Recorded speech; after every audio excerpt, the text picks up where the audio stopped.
أهلا وسهلا أعزائنا المتابعين مشاهدينا الكرام في ختامية هذه الزيارة من مضارب قبيلة الباوية مع الأمير الشيخ سمير صباح الصدام. أهلا ومرحبا سمو الأمير.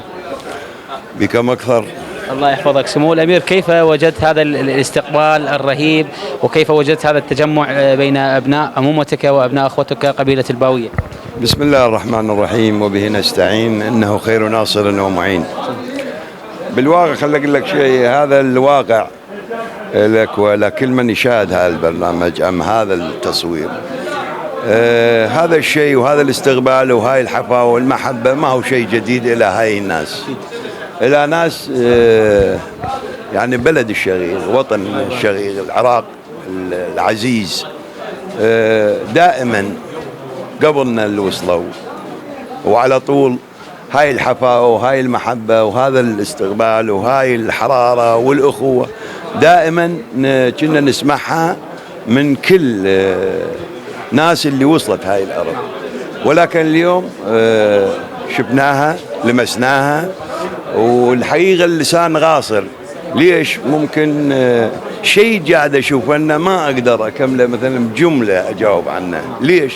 لقيت أحضان مفتوحة، لقيت أحضان دافئة، لقيت محبة، لقيت تواصل، لقيت على سطح ما كنت أتخيله. يعني بالواقع أولا أشكر على القائمين على الدعوة بالخاص، يعني شيخ خالد ابن عمي وأخي وعزيزي، وأيضا أشكر ابن عمي شيخ حميد أبو رعاد وكل القائمين على هذا البرنامج وأخوتي قبيلة الباوية، وأشكر ناس اللي واقعا لبوا دعوة أبو سام وشرفوا من كل أنحاء العراق، يعني مسافات طرق أكو، ولما ما يقومون ويون وكلهم أمراء وكلهم زعماء وكلهم مشايخ وكلهم لهم مكاناتهم، سادة علماء مسؤولين دوائر حكومة أو مسؤولين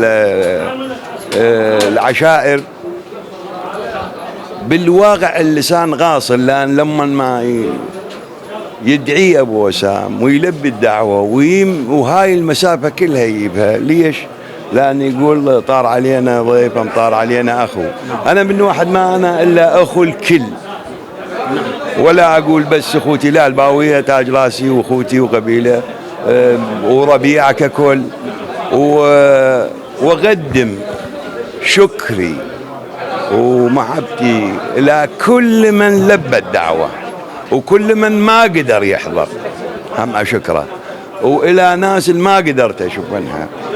ويا ريت الله يعطيني ذاك المجال وذاك الوقت اللي مو أشكر منهم شخص، لا، أوصلهم بيت بيت، حي حي، دربونا على قولتهم يقول دربونا، وأوصلهم وأشكر قلبا ولسانا من الكل والجميع على حضورهم، على مجيهم، على وتواصلهم وتقبل هاي الزحمة اللي تزاحموا وشرفوا إلى هذا الحي.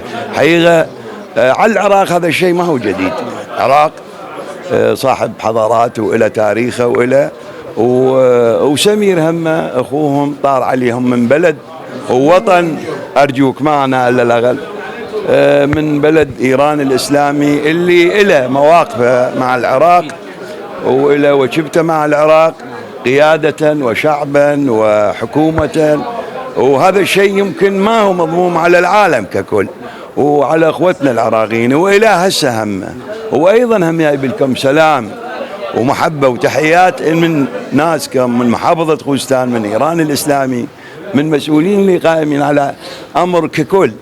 بالواقع يسلمون عليكم ويقدمون تحياتهم لكم ويقول لكم احنا اخوتكم بالحالي والمره، ومثل ما حضرنا وياكم قبل هسه بعدنا حاضرين، وان شاء الله الكل من عندنا يد واحده اللي تجمعنا كلمه لا اله الا الله ومحمد رسول الله وعلي ولي الله. بالواقع ليش؟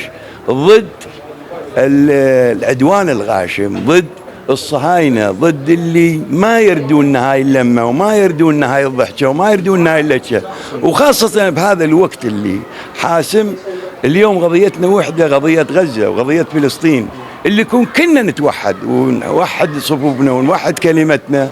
وايضا اغتنم الفرصه والشكر من الحشد الشعبي وخاصه من ابن عمي واخي حج محمد واخوته والقائمين معه، نشد على ايديهم ونطلب النصر من رب العالمين لهم، مو بس العراق، لا المقاومه ككل. نشد على ايديها اللي ان شاء الله ينصر هذه الناس وينصر الحق على الباطل العالمي اليوم اللي هم الصهاينه والامريكان ان شاء الله. الله يبارك فيك. شيخنا، كيف وجدت اليوم تواجد شخصيات وشيوخ قبائل العراق، وماذا تصف هذا التواجد؟ شوف خلي اقول لك شيء، هذا الشيء اللي يلمهم كلهم الى منطقه واحده، ام سقف واحد، وتلقى واحد ما يلمهم الا تاريخ عميق، ما يلمهم الا ماضي عزيز، وما يلمهم الا المحبه. شخصيه مثل الشيخ خالد ابو وسام يدعي ويدعي من كل اطراف العراق ومن كل محافظات، اللي تحياتي لها العراق ولا محافظينها ككل، اللي يدعيهم ويلبون الدعوه ويقول لك ويتقبلون هاي المشقه الطريق كلها، ويجون هاي كلها سببها واحد، انما يقولون احنا اخوه، احنا يد واحده، احنا واحد اخو ثاني، ومحبه للبيت تجمعنا جميعا. شكرا جزيلا سمو الامير، شكرا جزيلا.